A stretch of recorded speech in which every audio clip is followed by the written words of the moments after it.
The little girl's hands were shaking so hard she could barely hold the rope. Her dog skin stretched over Bones' ribs you could count from 10 feet away, swayed on his paws like he might fall any second. She looked up at the biker with eyes that had seen too much, and when she opened her mouth, her voice cracked on every word. "Please, sir. We haven't eaten in 3 days. Take him. Please, just take him so he doesn't die." The parking lot went silent. 12 grown men, tattooed, leather-clad, the kind people cross the street to avoid, froze like someone had hit pause on the world. If you want to know what happened next, subscribe to this channel right now, stay with me until the very end, and drop a comment telling me what city you're watching from. I want to see how far this story travels. Troy Stone had been riding for 32 years, and he'd seen a lot of things that made him wish he hadn't. But he'd never seen anything like this. The girl couldn't have been more than 7 years old. Her hair was tangled, her clothes hung loose like they'd been bought for someone bigger, and her sneakers had holes worn clear through the canvas. She stood in the parking lot of Rosie's Diner, holding a frayed rope, and at the end of that rope was a golden retriever that looked more like a ghost than a dog. Troy had pulled into the lot with his crew, 11 other members of the Iron Brotherhood Motorcycle Club, for their usual Sunday breakfast. They'd been riding since dawn, the kind of ride that cleared your head and reminded you why you kept getting back on the bike, even when your knees ached and your back complained. The sun was barely up, the air still had that morning chill, and Troy was thinking about coffee and eggs, and nothing more complicated than that. Then he saw her. She was standing near the entrance, watching them park their bikes. Most kids got excited when they saw the Brotherhood roll up. They'd point and wave and ask if they could sit on the Harleys. This girl just stood there perfectly still, holding that rope with both hands like it was the only thing keeping her from floating away. Troy killed his engine and swung off the bike. His knees popped. Too many years, too many miles, but he ignored it. Something about the way she was standing made his chest tighten. "Rev," he said quietly. "You seeing this?" Rev. Real name Robert Hayes, 53 years old, got his road name because he'd been a reverend before he traded the pulpit for the highway, pulled off his helmet, and squinted across the parking lot. "Yeah," Rev said slowly. "I'm seeing it." The girl took a step forward, then another. The dog stumbled behind her and she stopped, waiting for him to catch up.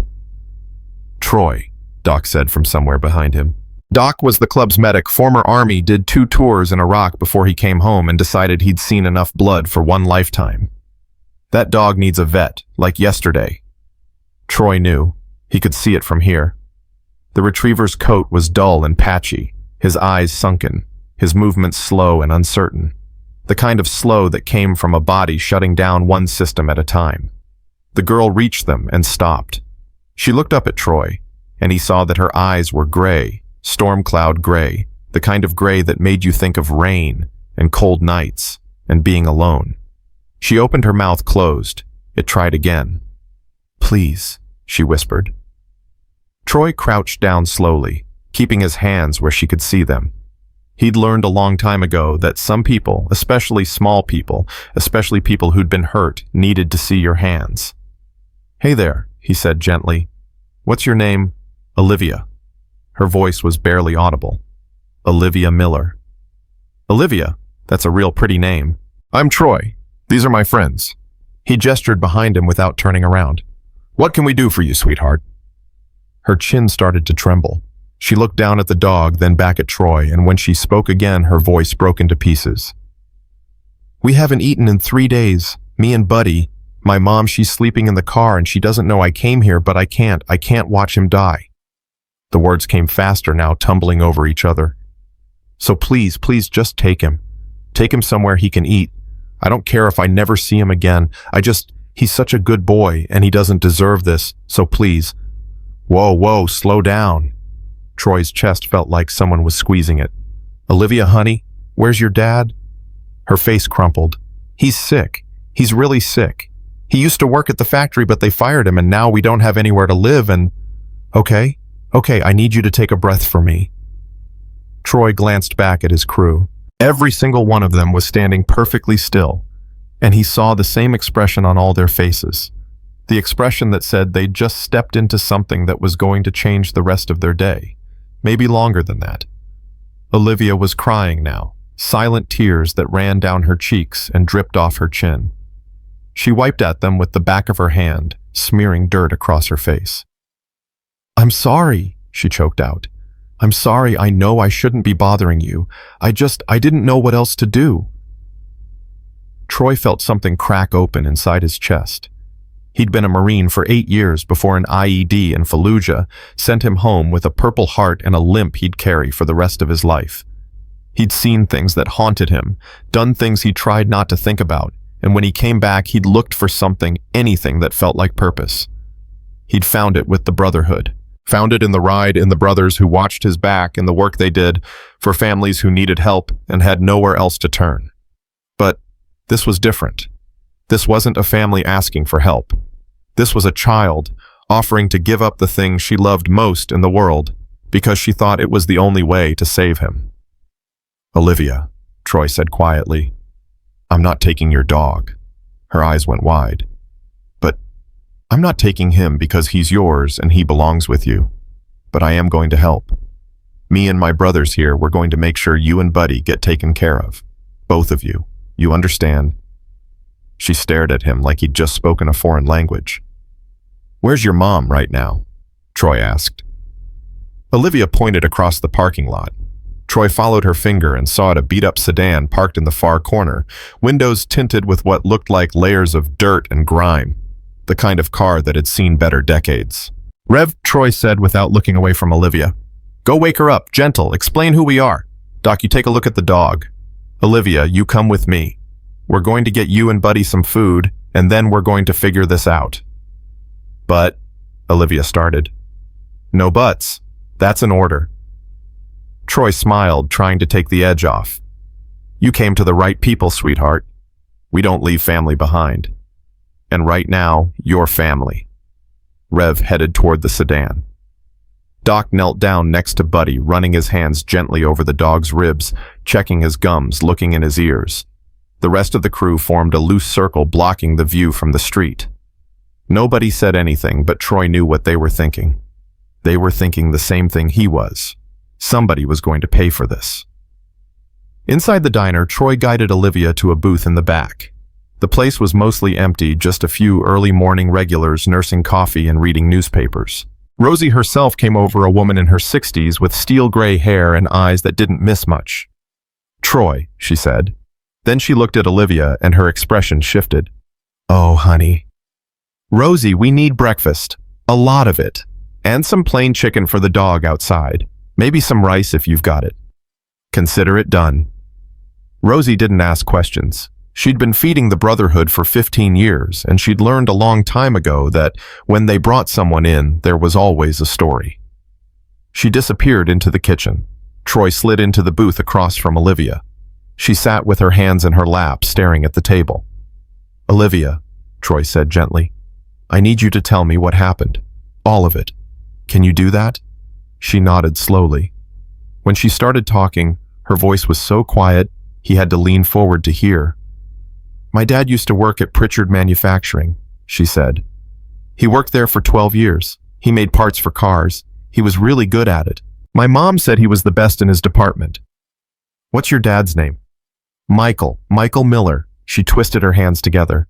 6 months ago, he started getting really tired, like he'd come home from work and just fall asleep on the couch.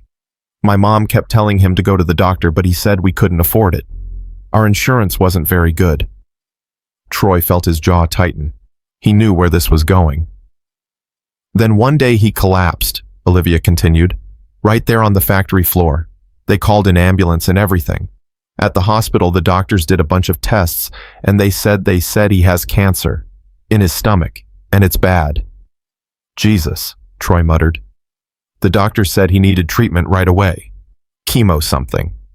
But Mr. Pritchard, that's my dad's boss. He said my dad couldn't have time off for treatment. He said if my dad missed work, he'd be fired. My dad tried to explain, but Mr. Pritchard didn't care. He said the company couldn't afford to keep someone who was unreliable." Troy's hands curled into fists on the table. "Did he fire your dad?" He waited until my dad missed his first day of treatment. Then he fired him. And when he fired him, he said it was she struggled with the word, for misconduct. So we couldn't get unemployment, and the insurance ended right away. What happened then? My mom tried to find work, but she couldn't find anything that paid enough, and the medical bills kept coming. The hospital wanted thousands and thousands of dollars for my dad's treatment. We sold our furniture. We sold my mom's car. We sold almost everything we had, but it wasn't enough. Rosie came back with a plate piled high with pancakes, eggs, bacon, and toast. She set it down in front of Olivia without a word and left just as quickly. Olivia stared at the food like she couldn't believe it was real. "Eat," Troy said gently. "Go ahead." She picked up a fork with trembling hands and took a small bite of pancake, then another. Then she was eating like she'd forgotten how to stop, tears streaming down her face the entire time. Troy looked away, giving her privacy. Through the window, he could see Rev standing next to the sedan talking to someone in the driver's seat. Doc was still with Buddy, who was lying on the pavement now. The dog's tail moved just barely when Doc scratched behind his ears. "Olivia," Troy said after a minute.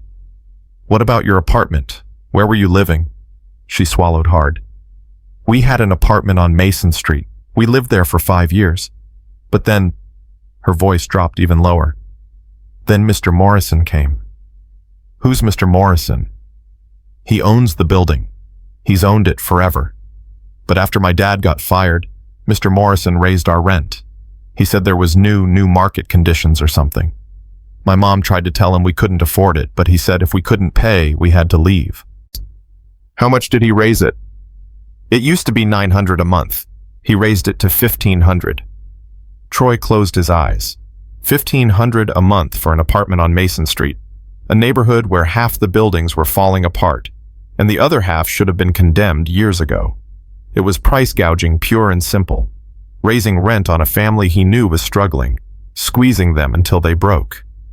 "We couldn't pay," Olivia whispered. "So he evicted us. We had 30 days to get out. But we didn't have anywhere to go. My mom's parents are dead, and my dad's parents live in Florida, and they're really old and can't help. We applied for shelters, but they were all full. So we've been living in the car. It's been 6 weeks. 6 weeks. This child had been living in a car for 6 weeks, watching her father die and her dog starve because 2 men, Pritchard and Morrison, had decided that profit mattered more than people." Troy stood up. "Finish your breakfast," he said. "I'll be right back." He walked outside. The morning was warmer now, the sun climbing higher. Rev saw him coming and met him halfway. "Her mom's name is Sarah," Rev said quietly. "She's awake, scared out of her mind, but awake. She thought Olivia was still asleep in the back seat. When I told her what Olivia tried to do..." He trailed off, shaking his head. She confirmed the story. "Yeah, everything the kid said is true. Dad's name is Michael Miller, diagnosed with stage 3 stomach cancer 6 months ago. Boss fired him under false pretenses. Landlord jacked up the rent to force them out.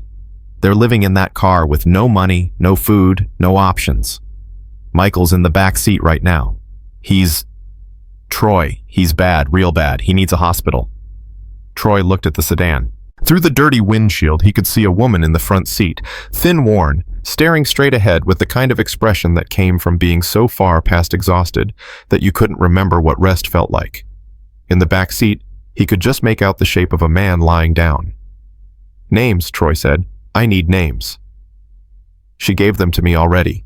Gerald Pritchard owns Pritchard Manufacturing on Industrial Drive. Frank Morrison owns Morrison Properties Guys, a slumlord. Owns half the cheap housing in this city. Troy pulled out his phone and started texting. Within seconds, his phone buzzed with responses. One text came from Chains, the Brotherhood's VP, on it. "Give me an hour." Another came from Diesel, their sergeant-at-arms. "I know Pritchard. Guy's dirty. I'll make some calls." A third from Nomad. "Their road captain Morrison evicted my cousin 2 years ago. Same scam. Let me dig." Troy put his phone away and looked at Reverend. "Get Sarah and Michael to Doc. Tell Doc to stabilize Michael. I don't care what it takes. Then get them to County Medical. Tell them the Brotherhood is covering expenses. And if anyone has a problem with that, they can talk to me." "What are you going to do?" Troy looked back toward the diner where Olivia was visible through the window, still eating like every bite might be her last. "I'm going to make sure that little girl never has to choose between herself and her dog again," Troy said. "And then I'm going to have a conversation with Gerald Pritchard and Frank Morrison. A real educational conversation." Rev smiled the kind of smile that didn't reach his eyes. "Want company?" "Yeah. Get Diesel and Chains. And Rev, bring the cameras. I want everything on record." "You expecting trouble?" "No," Troy said. "I'm expecting justice. But in case we only get trouble, I want proof of what we did and why." 20 minutes later, Olivia sat in the booth, with a full stomach for the first time in days, watching through the window as her mother and father were loaded into Chains's pickup truck. Doc sat in the back with Michael monitoring his pulse. Sarah stood next to the truck, looking back at the diner with an expression that was equal parts terror and hope. Troy walked over to her. "Mrs. Miller, I'm Troy Stone. I run the Iron Brotherhood. Your daughter came to us for help, and we're going to make sure you get it. Doc's going to take your husband to county medical. They're going to admit him and start treatment.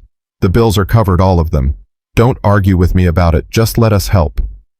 Sarah's face crumpled. "I don't understand. Why would you? We're nobody. We're nothing." "You're not nothing," Troy said firmly. "You're people, and you're in trouble, and that's all we need to know. Now I need you to tell me something. The men who did this to you, Pritchard and Morrison, are there others? Other families they've hurt the same way?" Sarah's eyes hardened. "Dozens. Maybe more. Everyone knows what they do. They find families who are struggling and they squeeze them until there's nothing left. But nobody ever does anything about it because they have money and lawyers and—" Her voice broke. "And we have nothing." "Not anymore," Troy said. "Now you have us." He walked back to the diner. Olivia was standing now, pressed against the window, watching Buddy eat chicken and rice from a bowl Doc had set out. The dog was eating slowly, too slowly, but he was eating. His tail wagged weakly. "Olivia," Troy said, "I need you to listen to me very carefully. Your mom and dad are going to the hospital right now. Doc's going to make sure your dad gets the treatment he needs. You and Buddy are going to stay with my wife Linda for a few days. She's got a big house and a big yard, and she loves dogs. You'll be safe there. You understand?" Olivia looked up at him with those storm cloud eyes. "What are you going to do?" Troy crouched down to her level again. "I'm going to talk to the men who hurt your family. I'm going to make sure they can't hurt anyone else. Will you hurt them?" The question caught him off guard. Troy thought about it for a long moment, choosing his words carefully. "I'm going to make them face what they did," he said finally. "Sometimes that hurts worse than any punch. But no, sweetheart. We don't solve problems with violence. We solve them with truth. And we're very, very good at finding the truth." Olivia studied his face like she was looking for a lie. Whatever she saw must have satisfied her because she nodded slowly. "Okay," she whispered. "Okay." Troy stood. He looked at his crew, Rev, Doc, Diesel, Chains, and the others. Men who'd served their country, raised families, buried friends, and decided somewhere along the way that the system wasn't working fast enough for the people who needed it most. Men who'd taken justice into their own hands, not because they wanted to, but because somebody had to. "Mount up," Troy said. "We've got work to do." They didn't know it yet, but this was the beginning of something bigger than one family, bigger than one town. This was the beginning of a reckoning. And Gerald Pritchard and Frank Morrison were about to learn what happened when the Iron Brotherhood decided you'd crossed the line. Outside, engines roared to life. 12 Harleys, 12 men, and one little girl's desperate prayer that someone, anyone, would finally hear her. They heard her, and now the whole damn town was about to hear them. Olivia watched from the diner window as the bikers lined up their motorcycles in formation. The morning sun glinted off chrome and leather, and for the first time in 3 months, she felt something she'd almost forgotten existed. She felt hope. The convoy split at the highway junction. Doc took Sarah and Michael east toward County Medical in Chains's truck, while Troy led the remaining 10 bikes west toward downtown. The engines created a sound that made windows rattle 3 blocks away, a rolling thunder that announced their presence long before anyone could see them coming. Troy's phone buzzed against his chest. He pulled over the others following suit. The text was from Chains, who'd stayed behind with Doc. Michael's stable. Barely. Doc says another week and we'd be planning a funeral. Sarah won't stop crying. She keeps asking why we're helping. Troy typed back with one hand, because nobody else did. Another text came through, this one from Nomad. Found something. Morrison's got a pattern. 47 families evicted in 18 months. All rent hikes between 40 to 70%. All during personal crises. I've got names, addresses, documentation. Troy showed the message to Rev, who was idling next to him. 47, Rev said quietly. Jesus Christ. It's worse than that, Diesel called from 2 bikes over. He was holding his phone up. I just got off with Tommy Reeves, works security at Pritchard Manufacturing. Says Pritchard's been doing the same thing for years. Fires people right after they file for medical leave. Calls it performance-based termination. Tommy says there's at least 30 cases in the last 3 years alone. Troy felt the rage building in his chest, the kind that started cold and got colder the longer you held it. He'd learned in the Marines that the angriest men weren't the ones who yelled and threw punches. The angriest men were the ones who got quiet, who channeled everything into precision and purpose. Reaper, Troy said, looking at a lean man with gray in his beard. You still know that reporter at Channel 7? Jessica Vance. Yeah, we go back. Call her. Tell her the Brotherhood's got a story she's going to want to see. Tell her to have cameras ready outside Morrison Properties by noon. Don't give her details yet, just tell her to be there. Reaper nodded and pulled out his phone. Troy looked at the rest of his crew. Here's how this works. We split into 3 teams. Rev, you take Wrench, and Spider go to Pritchard Manufacturing. Talk to the workers. Find out who else got fired under suspicious circumstances. Get names, get dates, get everything. Diesel, you take Gunner, and Reaper go to Morrison's Properties. Talk to the tenants, especially the ones who got evicted. Same thing, names, dates, documentation. I'm taking Tiny and Hammer to the county clerk's office. Morrison's a landlord, which means he's got to file paperwork. I want to see every eviction notice, every rent increase, every complaint filed against him. What are we looking for? Wrench asked. Proof, Troy said. Enough proof that when we confront these bastards, there's no wiggle room. No lawyers, no excuses, no hiding behind legal gray areas. We're going to build a case so airtight that even a corrupt judge couldn't ignore it. And if they lawyer up anyway? Tiny asked. Tiny was 6'5" and 300 pounds, and his voice sounded like gravel in a blender. Troy smiled, and it wasn't a friendly expression. Then we take it to the press, the community, and anyone else who'll listen. We make so much noise that City Hall has no choice but to act. These men made their money in the shadows. Let's see how they do in the light. They scattered. Rev pulled up outside Pritchard Manufacturing 40 minutes later, Wrench and Spider flanking him. The factory was a sprawling complex of corrugated metal buildings surrounded by chain-link fence. The parking lot was half empty. Second shift didn't start until 2. A man in a security uniform stood near the gate smoking a cigarette. Rev recognized him from Diesel's description. Tommy Reeves, mid-40s, former Army, the kind of guy who took the security job because he needed the paycheck, but hated what the paycheck required him to ignore. Tommy, Rev said, pulling off his helmet. Tommy looked at the 3 bikers and didn't seem surprised. Diesel called me, said you'd be coming. We need to talk to people who worked with Michael Miller, people who saw what happened when Pritchard fired him. Tommy took a long drag on his cigarette. Most of them are scared. Pritchard's got a reputation. You speak up, you lose your job. You lose your job in this town, you lose everything. What if we guarantee their anonymity? Rev asked. How? We're building a case. We're going to take Pritchard down, but we need witnesses. People who'll go on record about what he's done. If they're worried about retaliation, we can help. The Brotherhood's got lawyers, got resources. We protect our people. Tommy studied Rev's face for a long moment. Then he dropped his cigarette and crushed it under his boot. There's a woman named Carla Hughes, worked in assembly for 15 years. She was there when Michael collapsed. She's the one who called 911. She tried to stand up for him when Pritchard fired him, and Pritchard threatened to fire her too. She's got 2 kids and a mortgage. She kept her mouth shut. Where can we find her? She's on shift right now, but she takes her lunch break at noon in her car. Tan Camry parked on the west side of the lot. Tommy paused. Tell her I sent you. Tell her I said it's time somebody fought back. Rev nodded. You're a good man, Tommy. No, Tommy said quietly. I'm a man who's been keeping his head down for too long, but maybe that changes today. Across town, Troy stood in the county clerk's office staring at a computer screen that showed 3 years of eviction records filed by Frank Morrison. The clerk, a middle-aged woman named Patricia, who looked like she'd been chewing glass all morning, had initially refused to help until Troy explained very calmly that all eviction records were public information, and if she didn't provide them willingly, he'd file a formal request that would make her job much more complicated. She'd provided them. Jesus, Hammer muttered, looking over Troy's shoulder. Look at the dates. Troy was looking.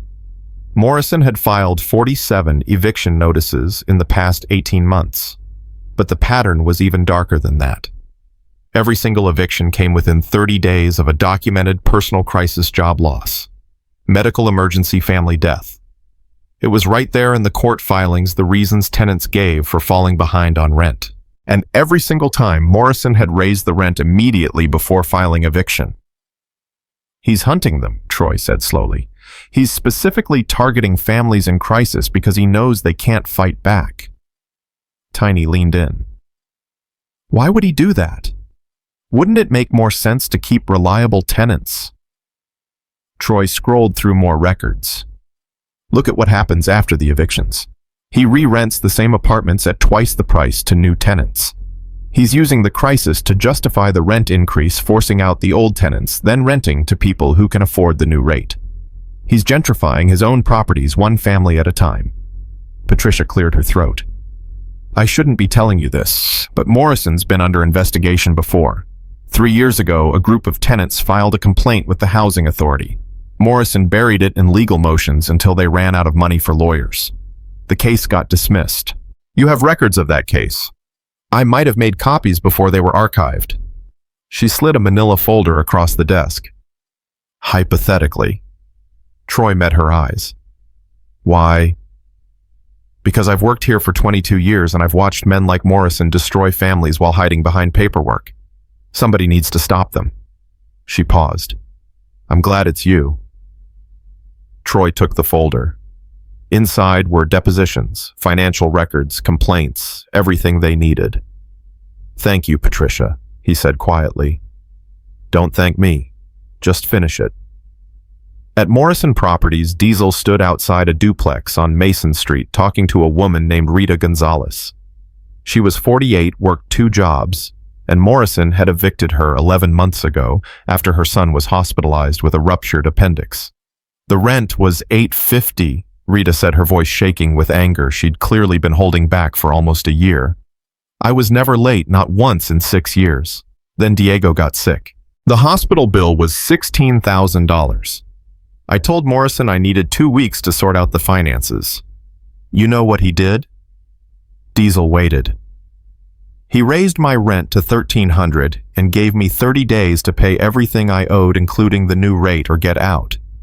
When I said I couldn't, he filed eviction. I had to move in with my sister.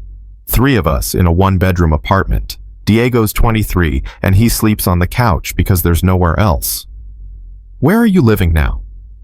Still with my sister. I can't afford anything else. Morrison blacklisted me with every other landlord in town. Says I have an eviction on my record, so nobody will rent to me. Diesel felt his jaw tighten. Rita, I need you to write down everything that happened. Dates, conversations, documentation. Can you do that? What's the point? I already tried fighting him. He's got lawyers. He's got lawyers, Diesel agreed. We've got something better. We've got the truth, and we've got numbers. You're not the first person he's done this to. You're not even the 10th. We're gathering everyone he's hurt, and we're going to make sure he can't hurt anyone else. Rita's eyes filled with tears. You really think you can stop him? Ma'am, I know we can, but we need you to trust us. Will you help? She nodded slowly. Okay, yes. Tell me what you need. By 11:30, all three teams converged at the clubhouse, a converted warehouse on the edge of town that served as the Brotherhood's headquarters. The main room had a bar, a pool table, and a long wooden table covered in maps and papers. Troy spread out everything they'd gathered. 47 evictions by Morrison, 32 wrongful terminations by Pritchard. Names, dates, financial records, witness statements. Some people had agreed to go on record.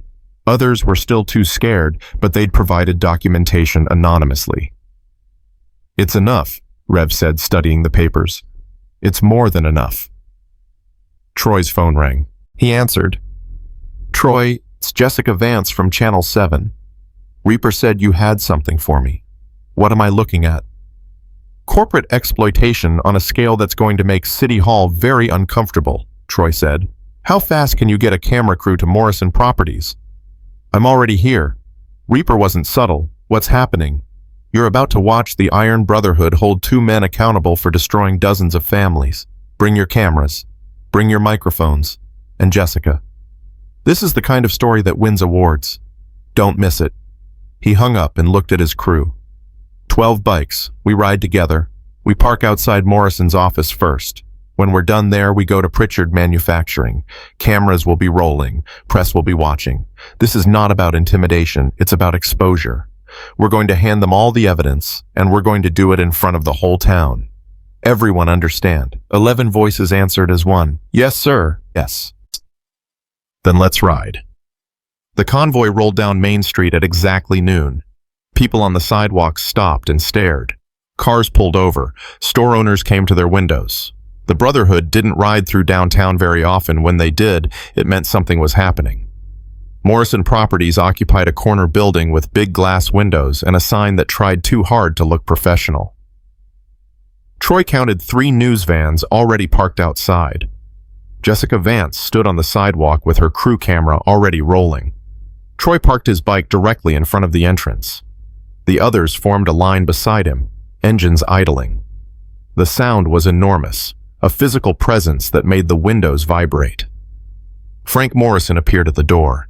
He was 56, soft around the middle, wearing a suit that probably cost more than Rita Gonzalez made in a month. His face was red, his expression somewhere between confused and furious. "You can't park here," he shouted over the engines.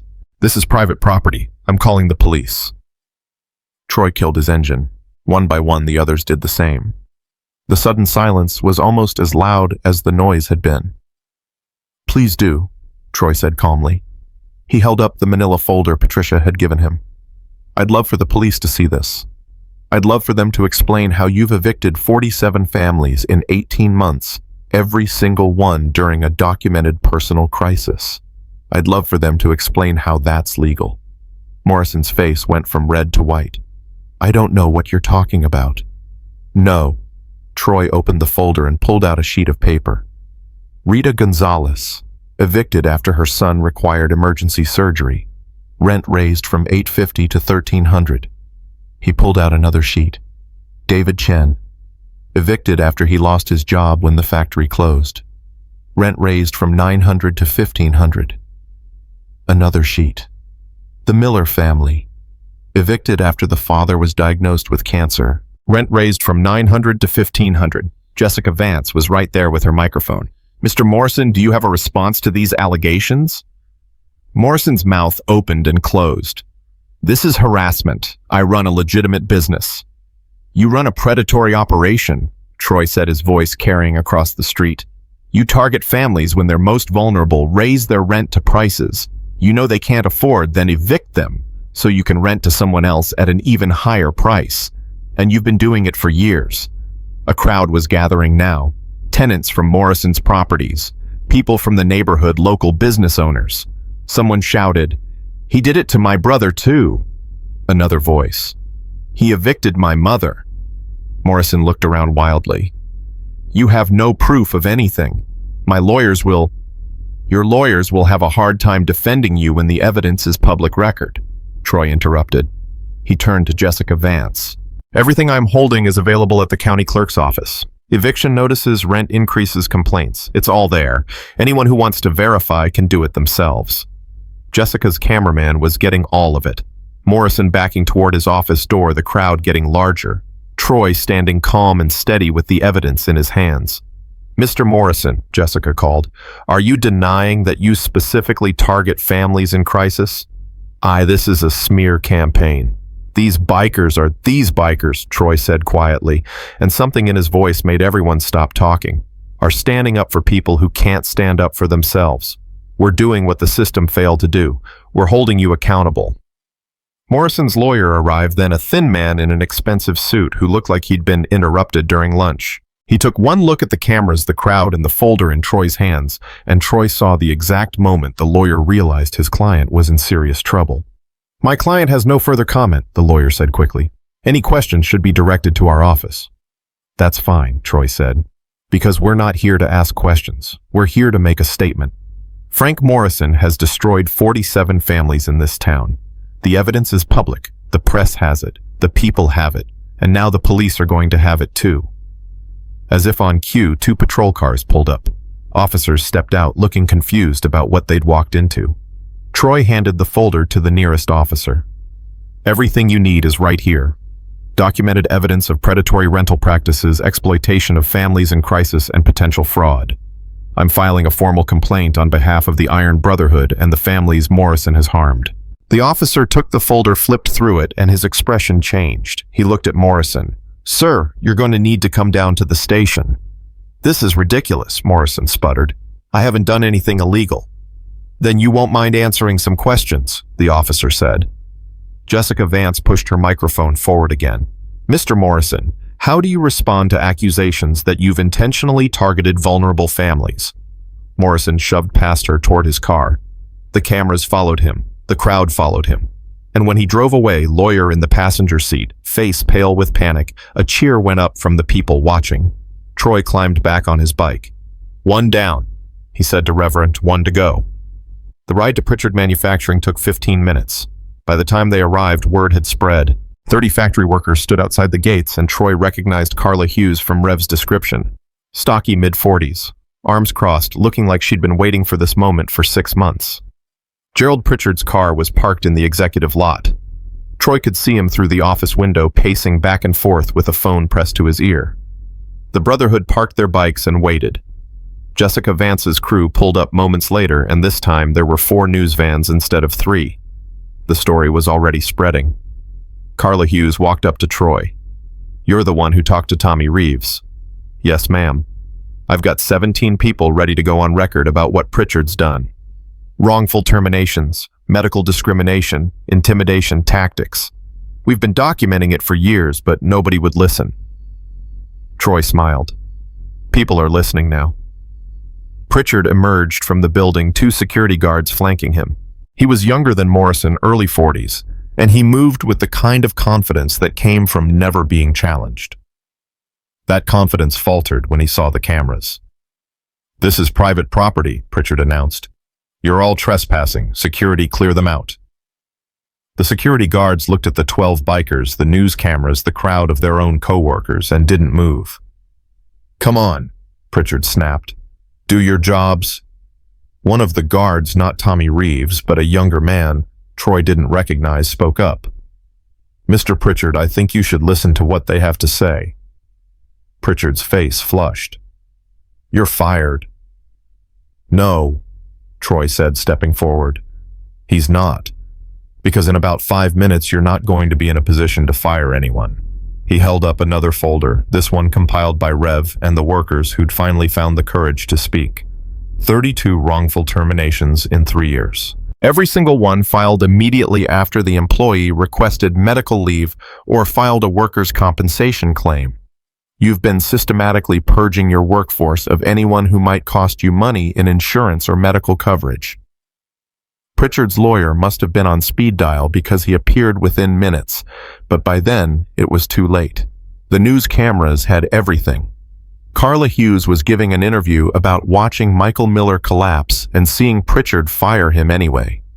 Other workers were sharing their stories. Cancers, injuries, illnesses, all met with termination and accusations of poor performance. "Mr. Pritchard," Jessica Vance called. Do you deny firing employees specifically to avoid paying medical benefits? I deny everything, Pritchard said, but his voice shook. This is a coordinated attack by a criminal motorcycle gang. Troy laughed, a sound without humor. Criminal, ma'am, he said, turning to Jessica. The Iron Brotherhood has been operating in this city for 23 years. We're registered as a nonprofit organization. We do charity rides for children's hospitals. We build houses for veterans. We volunteer at food banks. The only thing criminal here is what these two men have done to working families. Another police car arrived. The same officer from Morrison's office stepped out, and this time he had a sergeant with him. Mr. Pritchard, the sergeant said, we'd like you to come answer some questions about employment practices at your facility.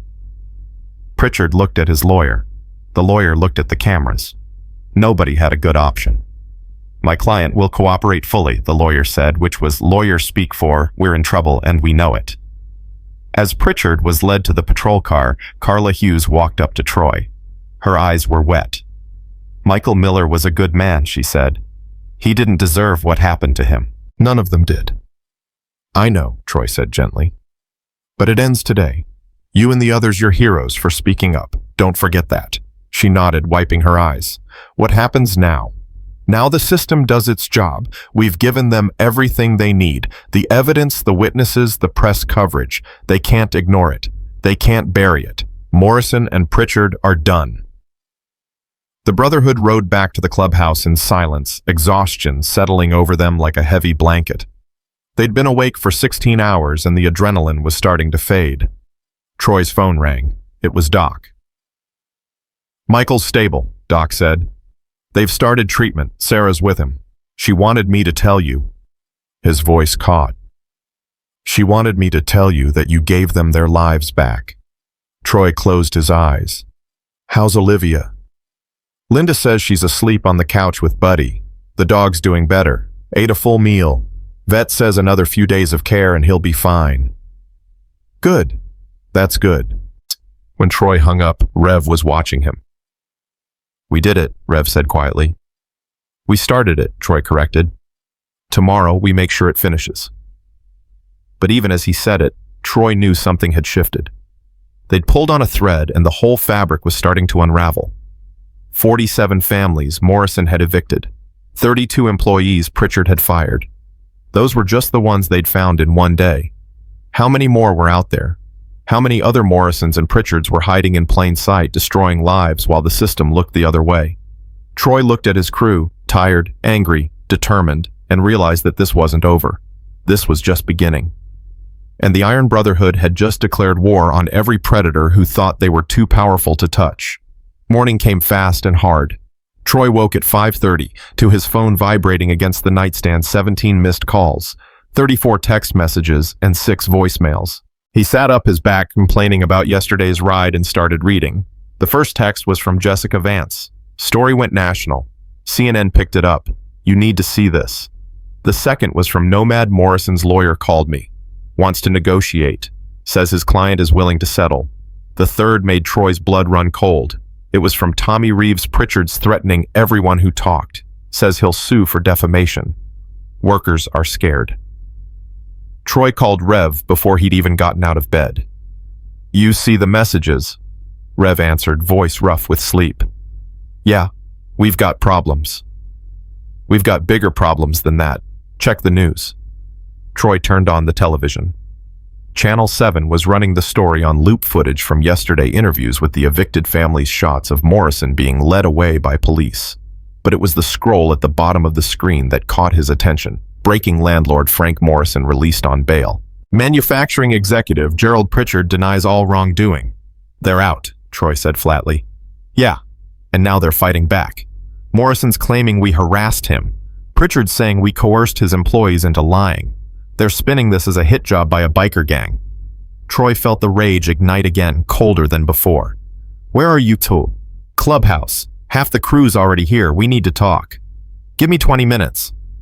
Troy dressed quickly, kissed Linda goodbye. She was still asleep, unaware that the firestorm they'd started yesterday was about to get much worse, and rode to the clubhouse through empty streets. The sun was just starting to rise, painting everything gold and red, and for a moment Troy let himself pretend that everything was simple.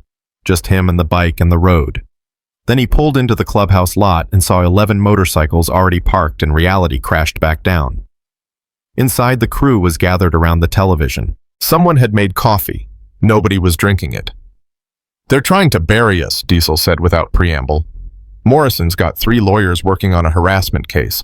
Pritchard's threatening to sue anyone who spoke to the press. And get this, the police are saying there's not enough evidence to press charges." "Not enough evidence." Troy's voice came out dangerously quiet. "We gave them 47 eviction notices, 32 termination records, witness statements, financial documentation. What the hell else do they need?" "They need a prosecutor willing to take the case," Rev said. "And Morrison and Pritchard have been making donations to the DA's campaign fund for years. Nobody wants to touch it." Troy stood perfectly still, processing this. He'd seen it before in the military, in the streets, in every system that claimed to deliver justice, but only protected the powerful. He'd seen good cases disappear into legal limbo, while the guilty walked free because they could afford the right lawyers and knew the right people. But this time was different. This time, he wasn't going to let it happen. "Then we don't wait for the system," Troy said. "We make so much noise that the system has no choice but to act. Rev, call every news outlet in the state. Tell them the Iron Brotherhood is holding a press conference at noon in front of City Hall. Diesel, get on social media. I want this story everywhere. Facebook, Twitter, Instagram, everywhere. Nomad, contact every family Morrison evicted and every worker Pritchard fired. Tell them we're organizing a protest and we need them there.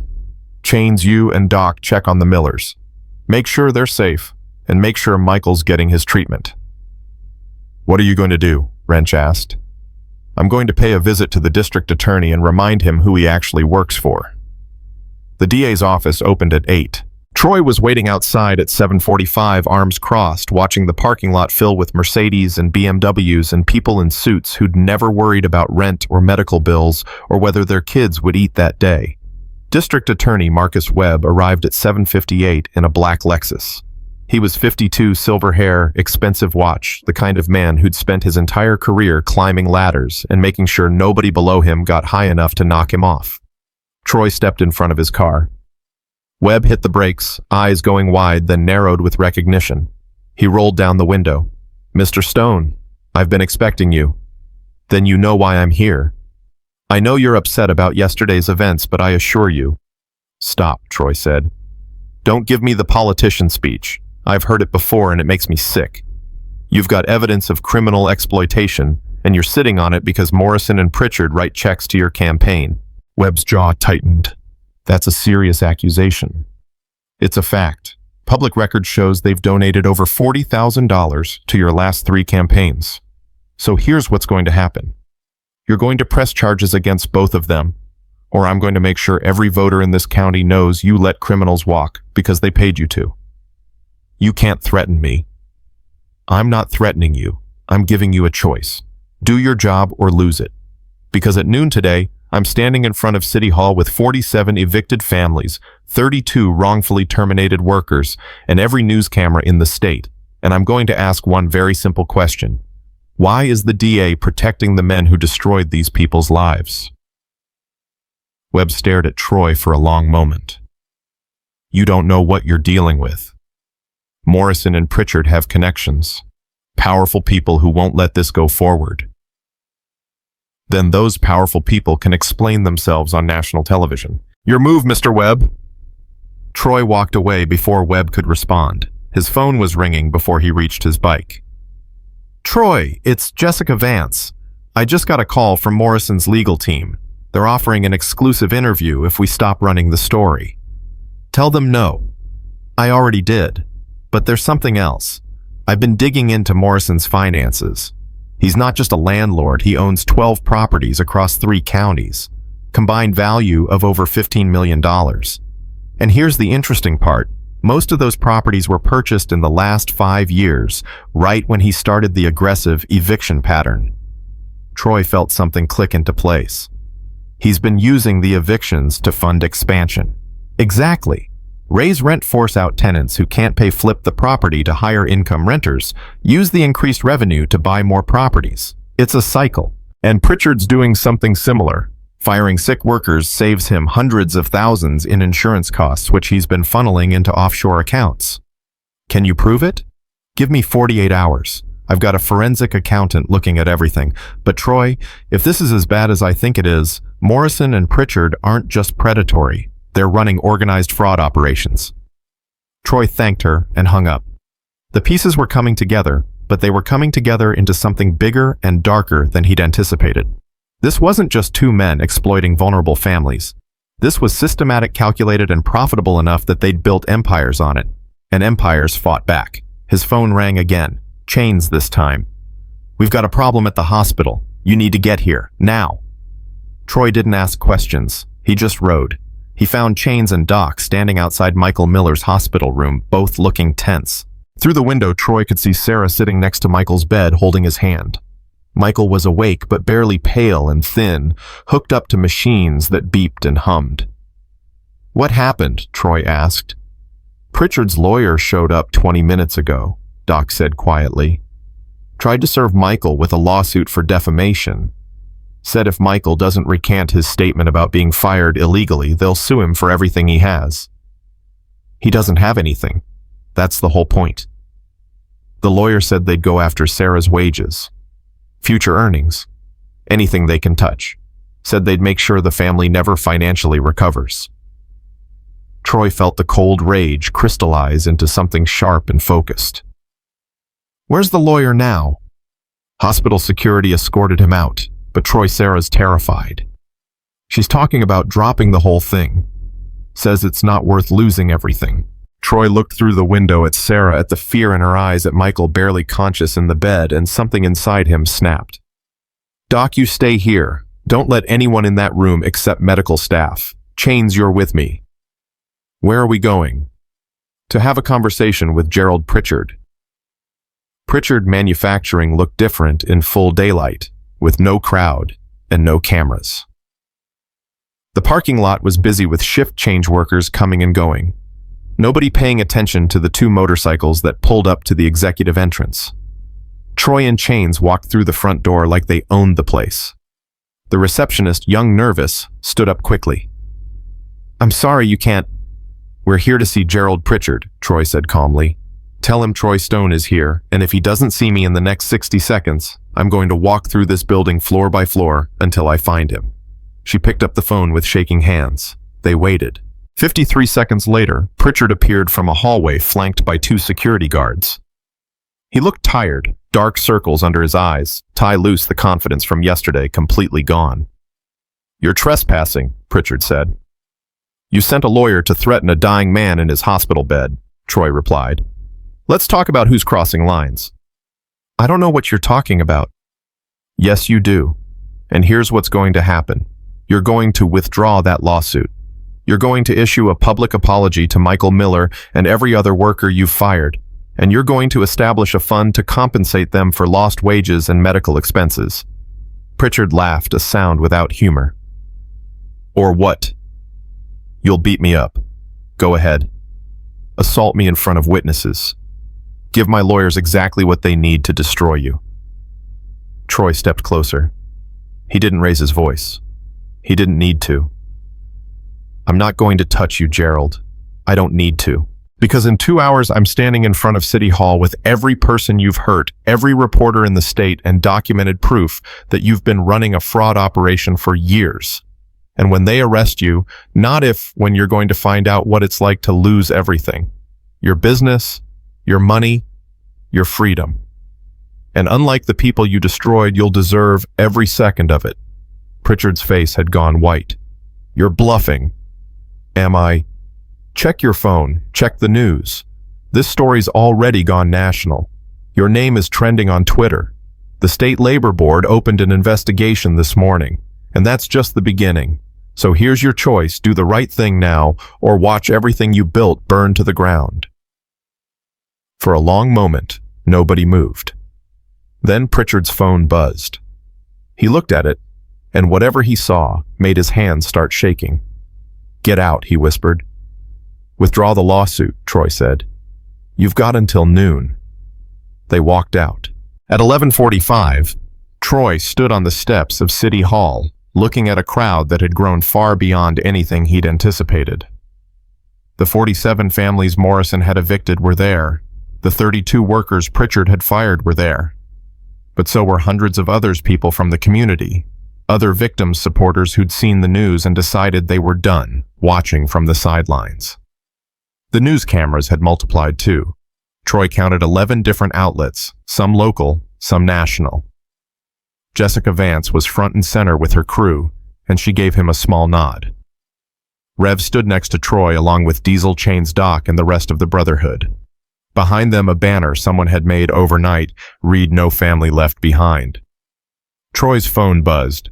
A text from an unknown number: "Lawsuit withdrawn." Pritchard. He showed it to Rev, who smiled grimly. "One down." At exactly noon, Troy stepped up to the microphone someone had set up. The crowd went quiet. "My name is Troy Stone," he said. "I'm a veteran, a mechanic, and a member of the Iron Brotherhood Motorcycle Club. 3 days ago, a 7-year-old girl named Olivia Miller stood in a parking lot and begged me to take her dog because she thought watching him die was worse than losing him forever. That's what desperation looks like. That's what happens when the system fails people." He paused, letting that sink in. Olivia's father, Michael, worked for Gerald Pritchard for 12 years. He was diagnosed with cancer and fired the day he started treatment. Olivia's family paid rent to Frank Morrison for 5 years. When Michael lost his job, Morrison raised their rent by 60% and evicted them when they couldn't pay. Within weeks, they were living in a car. No food, no hope. A little girl choosing between herself and her dog. Someone in the crowd was crying. Troy kept going. "We found out that Michael wasn't alone. Pritchard has fired at least 32 employees under similar circumstances. Morrison has evicted at least 47 families using the same tactics. These men have built their wealth by destroying people at their most vulnerable, and the system looked the other way." "Why?" someone shouted from the crowd. "Because Morrison and Pritchard have money and connections. Because they donate to campaigns and hire expensive lawyers. Because the system protects the powerful and forgets everyone else. But we're not forgetting. We're right here, and we're not going anywhere until justice is served." The crowd erupted in applause. Troy waited for it to die down. Today, Gerald Pritchard withdrew his lawsuit against Michael Miller. That's a start. But it's not enough. We want full investigations. We want criminal charges. We want compensation for every family destroyed, every worker fired, every life ruined. And if the district attorney won't do his job, then we'll make sure the voters know exactly who he's protecting. Marcus Webb was somewhere in that crowd. Troy had spotted him earlier, standing near the back with a face like carved stone. Their eyes met across the distance, and Troy saw the moment Webb made his decision. "We want accountability," Troy continued. "We want justice. And we want the powerful to know that they can't keep hurting people without consequences. Because if the system won't protect the vulnerable, then we will." More applause, more cheers. Carla Hughes stepped up to the microphone and told her story. Rita Gonzalez told hers. One by one, the victims spoke short testimonies, raw and honest, that painted a picture of systematic cruelty that had gone unchecked for years. By the time the last person spoke, it was 2 in the afternoon, and the crowd had grown to over 500 people. News helicopters circled overhead. Traffic had stopped on the street. Troy's phone rang. It was Webb.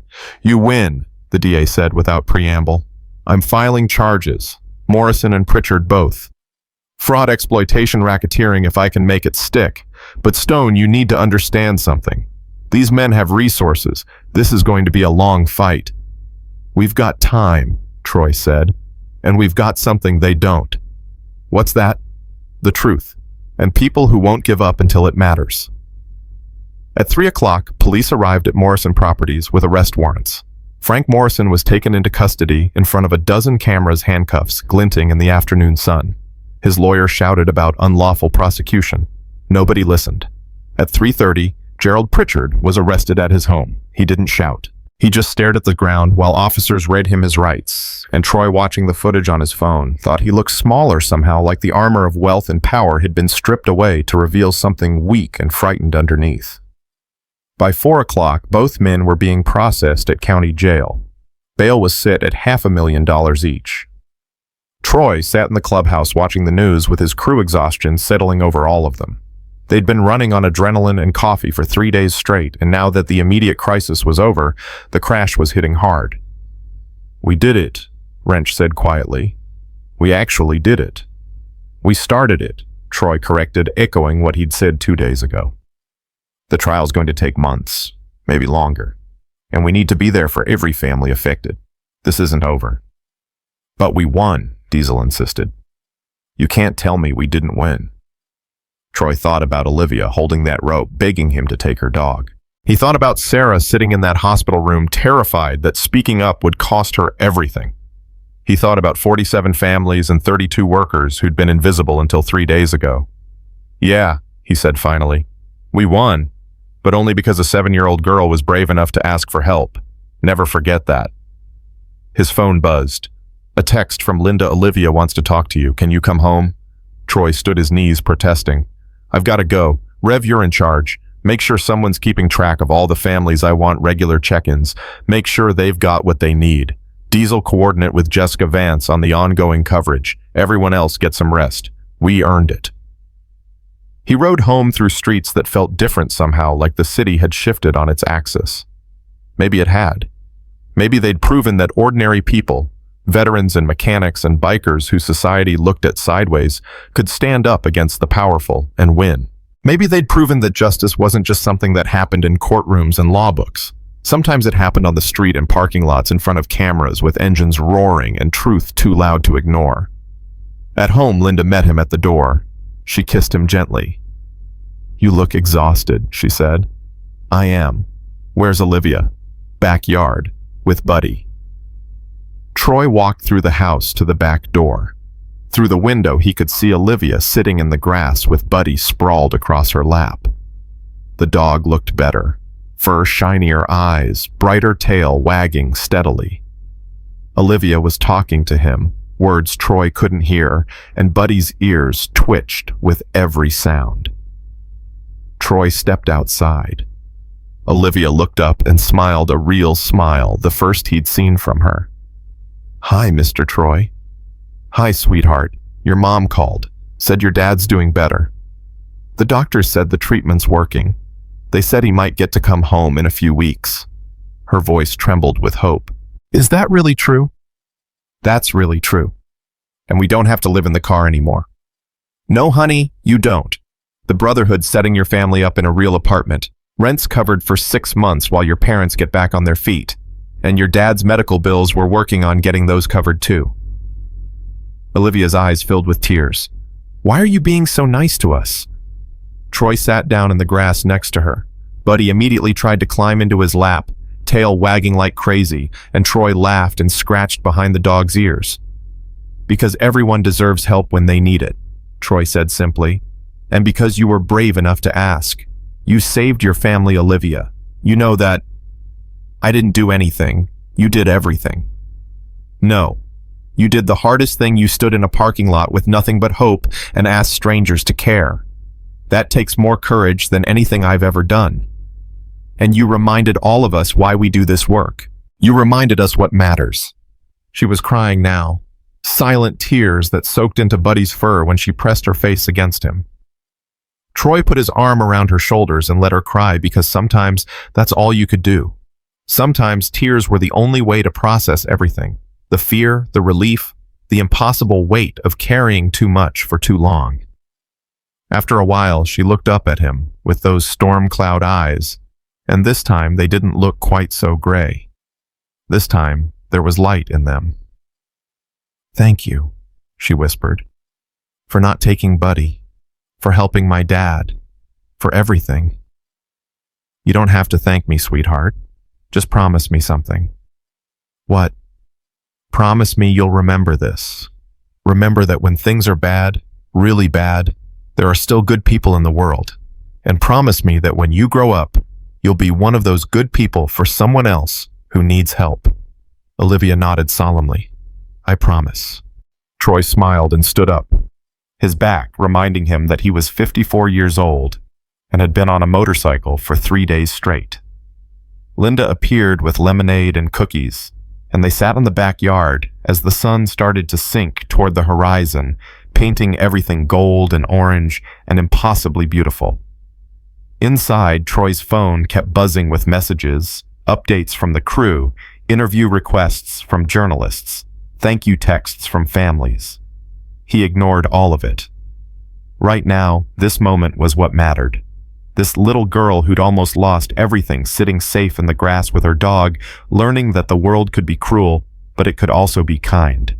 Learning that sometimes angels wore leather and rode motorcycles and showed up exactly when you needed them most. Tomorrow would bring new challenges. The trial, the media circus, the long process of rebuilding lives that had been torn apart. But tonight, they'd won. Tonight, justice had roared loud enough to be heard, and that was enough. 2 months felt like 2 years and 2 minutes all at once. Troy stood in County Medical's parking lot on a Tuesday morning in late September, watching Michael Miller walk out of the hospital on his own 2 feet, and something in his chest loosened that had been tight since the day he'd met Olivia. Michael was thin, too.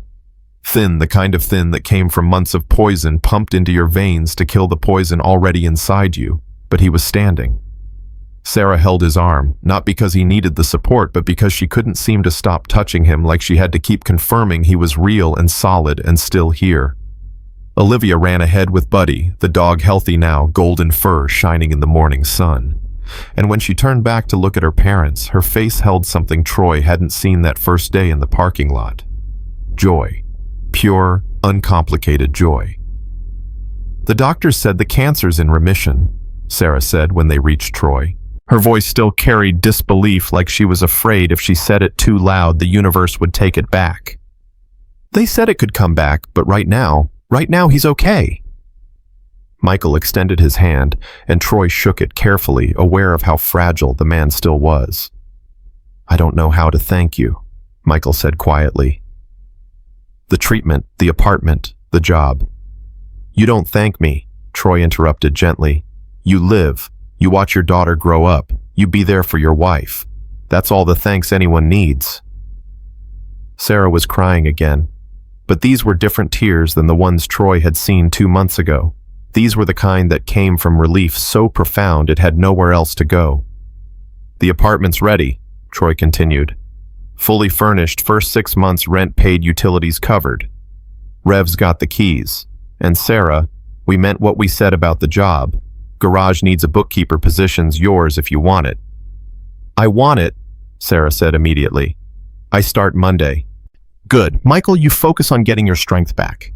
When you're ready, we'll talk about getting you back to work somewhere that actually values you. But no rush. Take your time. They talked for a few more minutes, making plans and exchanging phone numbers, and then the Millers left, packed into Chaines's truck, heading toward their new apartment on the east side of town. It wasn't fancy, but it was clean and safe, and theirs, and that was everything. Troy watched them go, then climbed on his bike and headed to the clubhouse. There was work to do. There was always work to do. The trial had been set for November, still 6 weeks away, but the legal machinery was already grinding forward. Morrison and Pritchard had both posted bail within 24 hours of their arrests, which meant they were out walking around free to lawyer up and mount their defense. Their strategy was becoming clear: deny everything, attack the credibility of the witnesses, and drag the case out until people got tired and moved on. But people weren't moving on. If anything, the story had grown bigger.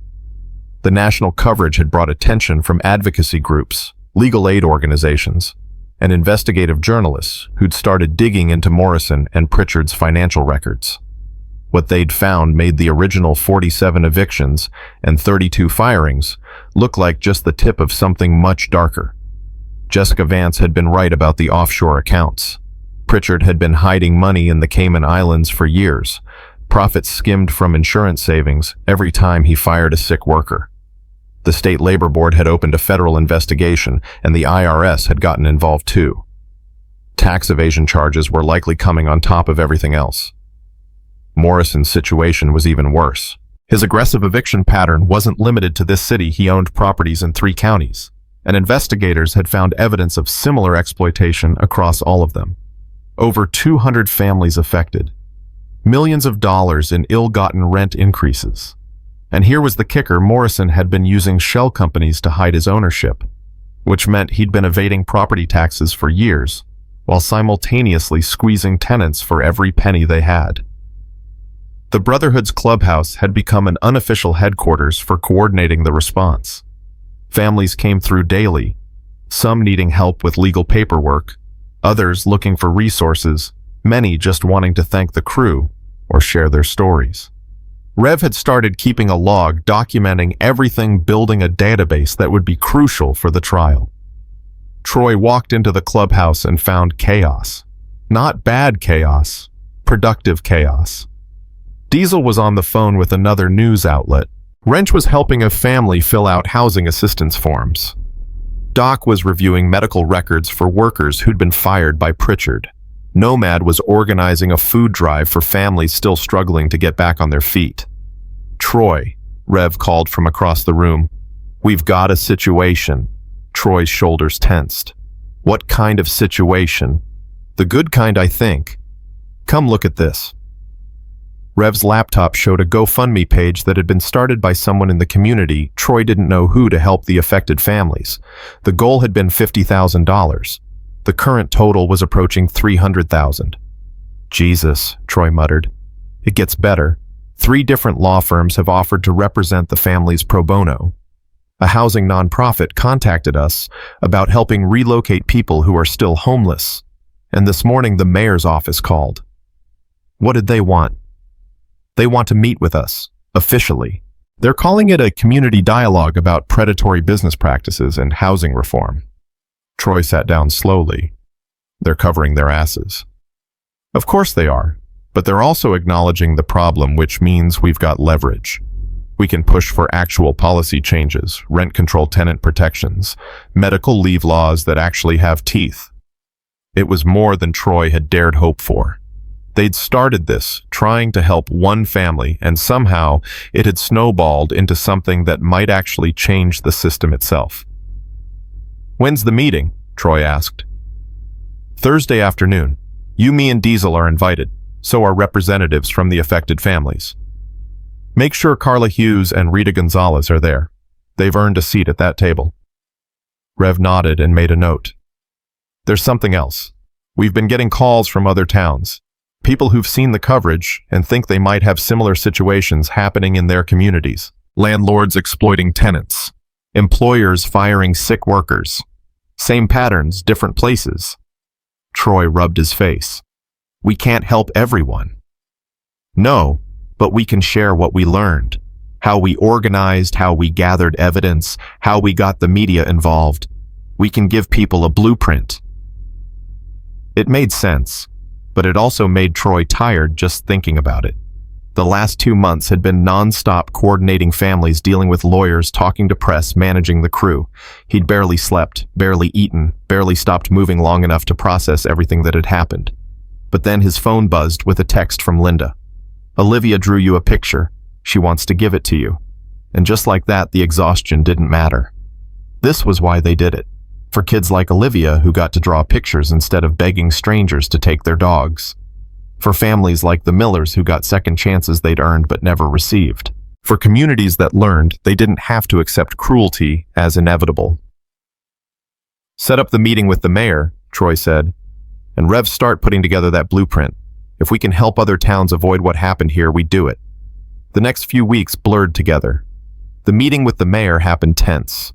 Formal, everyone choosing their words carefully, but it resulted in a task force being formed to study housing practices and employment protections. Not perfect, but progress. The trial preparations intensified. The prosecution's case was solid. They had documentation, witnesses, expert testimony, and the financial records Jessica Vance's forensic accountant had uncovered. Morrison and Pritchard's lawyers were good, but they were fighting uphill against the weight of evidence and public opinion. More families came forward. People who'd been too scared before now felt safe enough to speak. The count of affected families climbed from 47 to 63 to 82. The count of wrongfully terminated workers went from 32 to 51 to 74. Every new number was a punch to the gut. Every new story was another reminder of how long this had been going on. How many people had suffered in silence because they thought nobody would care. But people cared now. The whole town cared. Maybe the whole country. 3 weeks before the trial, Troy got a call from Marcus Webb. Pritchard wants to make a deal, the DA said without preamble. Pleads guilty to fraud and labor law violations, agrees to pay restitution to all affected workers, surrenders his business assets, serves 5 years minimum. Troy's first instinct was to say no. 5 years wasn't enough for what Pritchard had done. But then he thought about the families who'd been waiting months for justice, who'd been dragged through depositions and interviews and legal paperwork, who deserved closure more than they deserved revenge. What about Morrison? Still fighting. His lawyers think they can beat it, or at least get it knocked down to civil violations. But if Pritchard takes the deal, it puts more pressure on Morrison. Shows the jury that even Pritchard's own lawyers knew he was guilty. Talk to the families first, Troy said. See what they want. This isn't my decision to make.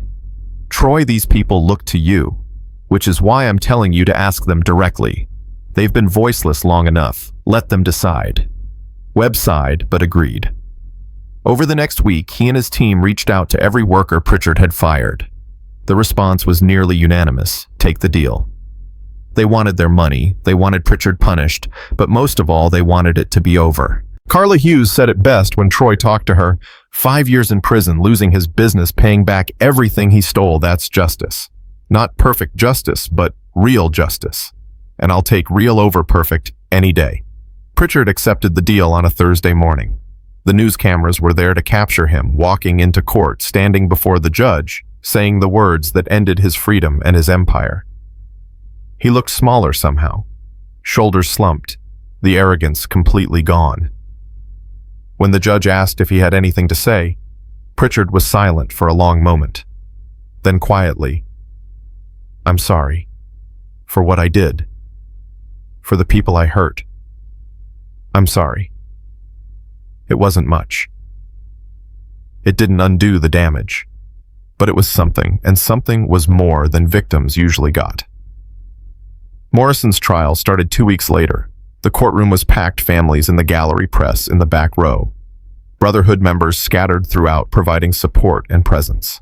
Troy sat next to Sarah Miller, who'd taken time off from her new job to be there. Michael was home resting, still building back his strength, but he'd wanted Sarah to witness this. The prosecution's opening statement was devastating. They walked the jury through Morrison's pattern step by step, identifying vulnerable families, raising rent, during crises evicting, when they couldn't pay, re-renting at higher rates. They showed the financial records proving he'd made millions doing it. They brought in expert witnesses who explained how Morrison's actions qualified as fraud and exploitation under state law. Morrison's defense was predictable. He claimed he was just running a business, that rent increases were normal market adjustments, that the evictions were legal and justified. His lawyers tried to paint him as a victim of a vindictive smear campaign orchestrated by a biker gang with a grudge. It might have worked if the jury hadn't heard from the families themselves. Rita Gonzalez took the stand on day 3 and told her story. 6 years of on-time rent payments, 1 medical emergency, and suddenly, she was homeless. She cried when she described sleeping on her sister's couch while her adult son slept nearby, cramped and ashamed and powerless. The jury listened with expressions that went from neutral to sympathetic to outright angry. Another tenant testified about being evicted 2 weeks after her husband died, leaving her a widow with 3 kids and nowhere to go. Another talked about losing his job and having his rent doubled within the same month. Another described Morrison's property manager threatening her when she asked for time to catch up on payments. Story after story, family after family. The same pattern repeated over and over until it was impossible to deny what Morrison had been doing. On day 7, Morrison's lawyer made a mistake. He tried to cross-examine a tenant named David Chen, a quiet man in his 60s, who'd been evicted after the factory he worked at closed. The lawyer suggested David was exaggerating his hardship, implying he could have found another job if he'd tried harder. David looked at the lawyer with complete calm and said, I worked at that factory for 38 years. I never missed a day. I raised 2 kids in Mr. Morrison's apartment. I paid my rent every month for 15 years. When the factory closed, I applied to 73 jobs in 6 weeks. Nobody wanted to hire a 62-year-old man. So Mr. Morrison raised my rent from $900 to $1,400, and when I couldn't pay, he evicted me with 30 days' notice. I've been living in my car for 8 months. If you think I'm exaggerating, you're welcome to spend a night in that car with me. The courtroom went dead silent. Even the judge looked shaken. The lawyer mumbled something about no further questions and sat down. That night, Troy got a call from Webb. Morrison's lawyers are talking about a deal. What kind of deal? Guilty plea, 7 years minimum full restitution forfeiture of all property assets. His empire gets liquidated and the money goes to the families. 7 years. It's 2 more than Pritchard got. And Troy, the restitution we're talking about could be upwards of $10 million. Split between 82 families, that's life-changing money. Troy thought about Rita sleeping on her sister's couch, about David living in his car, about the Millers crammed into that sedan with no food and no hope, about Olivia standing in a parking lot offering to give up everything she loved. Talk to the families, Troy said again. Let them decide. This time the response wasn't unanimous. Some wanted Morrison to face a jury verdict to be publicly condemned by 12 of his peers. Others wanted the certainty of a guilty plea and the guarantee of restitution. Arguments broke out, heated discussions about justice versus pragmatism, revenge versus recovery. Troy attended one of these meetings at a community center, listening as people who'd been victimized together now struggled to agree on the path forward. Rita argued for accepting the deal. David wanted a verdict. Others fell somewhere in between. Finally, Sarah Miller, who'd been quiet through most of the debate, stood up. "I've been thinking about what my daughter did," Sarah said softly. The room quieted. Olivia walked up to a group of strangers and asked for help because she couldn't keep fighting alone. And you know what happened? The strangers helped. They didn't just help Olivia. They helped all of us. And they helped because it was right, not because it would benefit them. She looked around the room. Morrison stole from us. He hurt us. He treated us like we were disposable, but we're not disposable. We're people with families and dignity and value. And if we spend all our energy trying to make him suffer more, we're giving him power he doesn't deserve. The deal puts him in prison. It takes everything he has. It gives us resources to rebuild. That's not perfect, but it's enough. It has to be enough because if we wait for perfect justice, we'll be waiting forever. Nobody spoke for a long moment. Then Rita nodded. David nodded. One by one, the others nodded too. Morrison accepted the plea deal the next morning. The judge sentenced him to 7 years, no possibility of parole until he served at least 5. When the gavel came down, Troy heard someone in the gallery whisper, "Thank God. Thank God it's finally over." But it wasn't over. Not really. The legal fight was done, but the recovery was just beginning. The Brotherhood spent the next month helping coordinate the restitution distribution. $10 million divided among 82 families meant roughly $120,000 per family, enough to cover back rent, moving costs, medical bills, and a cushion to rebuild. Some families used it to buy homes. Others invested in education or started small businesses.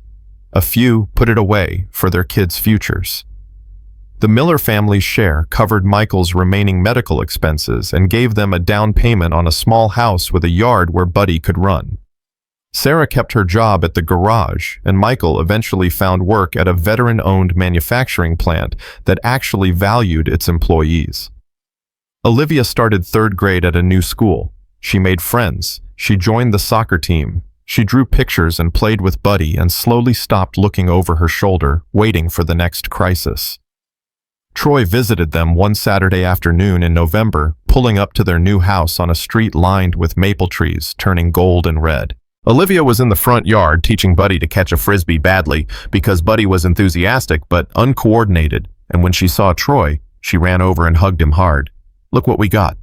She dragged him to the backyard where Michael had built a small garden. Tomato plants, herbs, a few late-season vegetables. "Dad says we're going to grow our own food. Isn't that cool?" "That's real cool, sweetheart." Sarah came out with lemonade and they sat on the back porch while Olivia played with Buddy. Michael joined them, still thin but stronger than he'd been, color returning to his face. "Doctor says if the cancer stays gone for another year, I'll officially be in long-term remission," Michael said.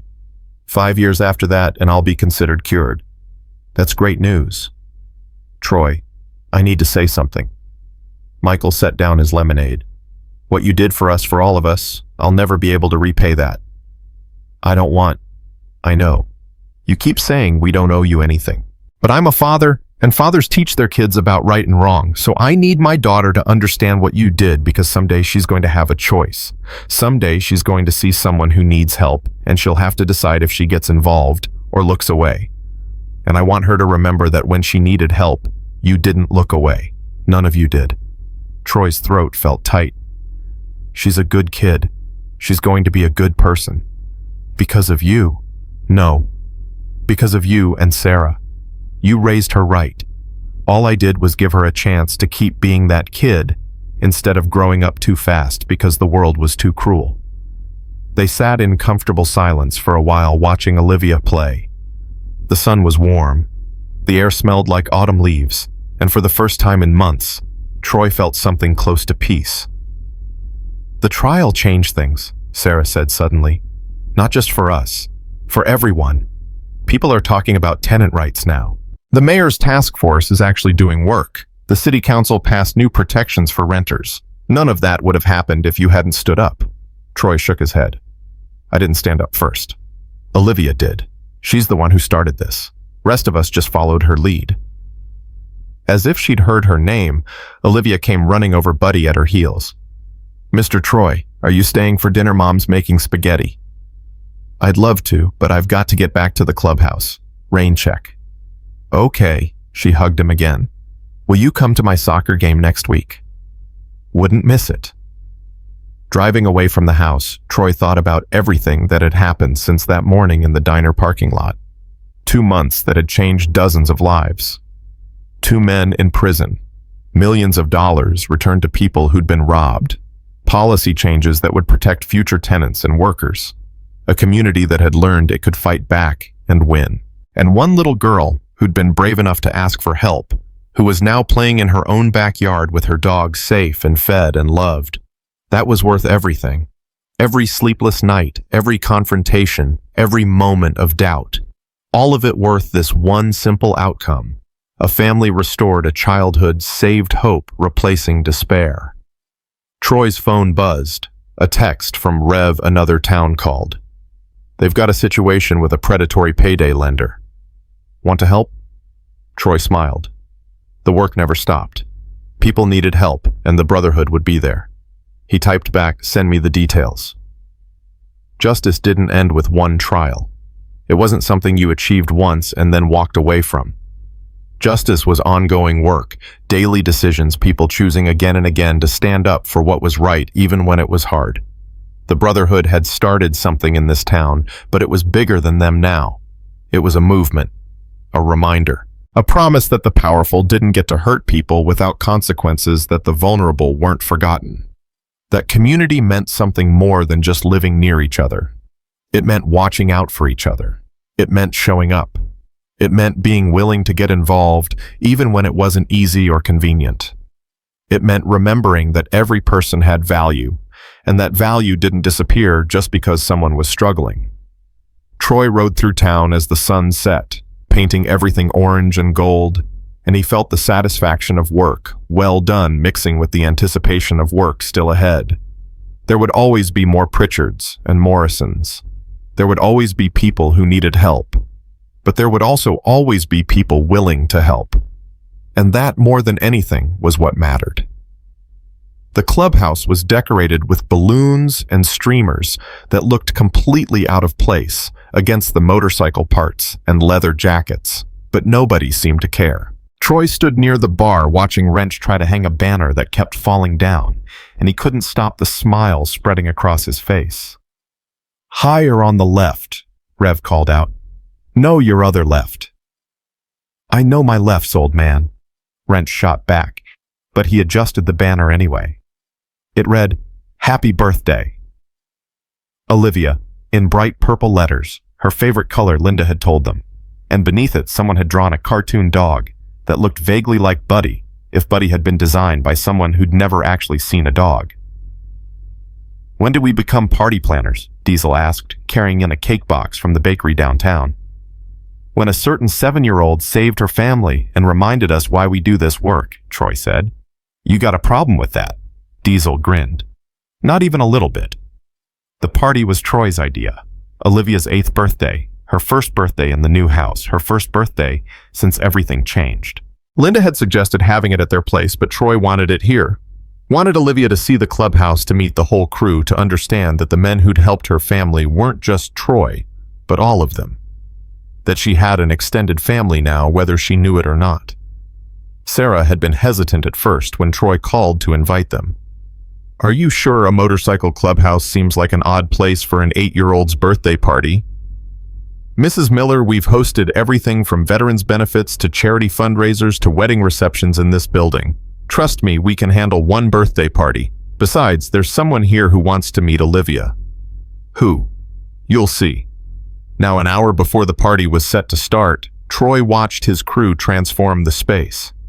Tiny had brought decorations. Doc had organized games, pinned the tail on the donkey musical chairs, stuff Troy hadn't thought about since his own kids were small.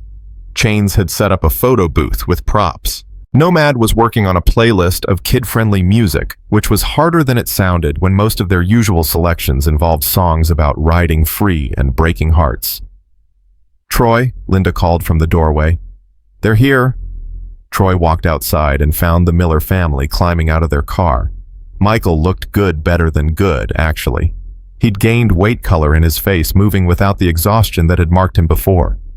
Sarah was smiling relaxed in a way Troy had never seen. And Olivia bounded out of the back seat with Buddy on a leash, both of them practically vibrating with excitement. "Happy birthday, sweetheart," Troy said, giving Olivia a hug. "Thank you for inviting us. Buddy's never been to a party before." "Well, we'll have to make sure it's a good first time. Come on, there's people waiting to meet you." Inside, the crew had assembled 12 bikers in leather and denim, tattooed and bearded, looking completely ridiculous, surrounded by purple balloons and birthday decorations. But when Olivia walked in, every single one of them smiled. "This is the young lady who started everything," Troy said, his hand on Olivia's shoulder. "Olivia Miller, meet the Iron Brotherhood." They introduced themselves one by one, Rev and Doc and Diesel and Chains, and all the others, and Olivia shook hands with each of them, with the kind of seriousness that only an 8-year-old could muster. Buddy sniffed everyone enthusiastically, tail-wagging, completely unaware that he was partly responsible for bringing these people together. "We got you something," Rev said, holding out a wrapped box. "Well, technically it's for Buddy, but we figured you'd appreciate it too." Olivia tore open the wrapping paper and pulled out a small leather vest, perfectly sized for a golden retriever. On the back, embroidered in gold thread, it said, "Honorary Iron Brotherhood." Her eyes went wide. "Really, Buddy can be in your club?" "Every club needs a good dog," Doc said seriously. "And Buddy's about the best dog I've ever met. Plus he's got the right attitude, loyal, brave, doesn't quit even when things are hard. That's brotherhood material right there." Sarah was crying happy tears, this time the kind Troy was getting used to seeing. Michael stood with his arm around her, looking at the bikers with an expression that said he was trying very hard not to cry too. They put the vest on Buddy, who immediately tried to eat it, then decided he liked it and pranced around, showing it off to everyone. Olivia laughed, pure, uncomplicated laughter that filled the whole space, and Troy felt something settle in his chest that had been restless for months. This was why they did it.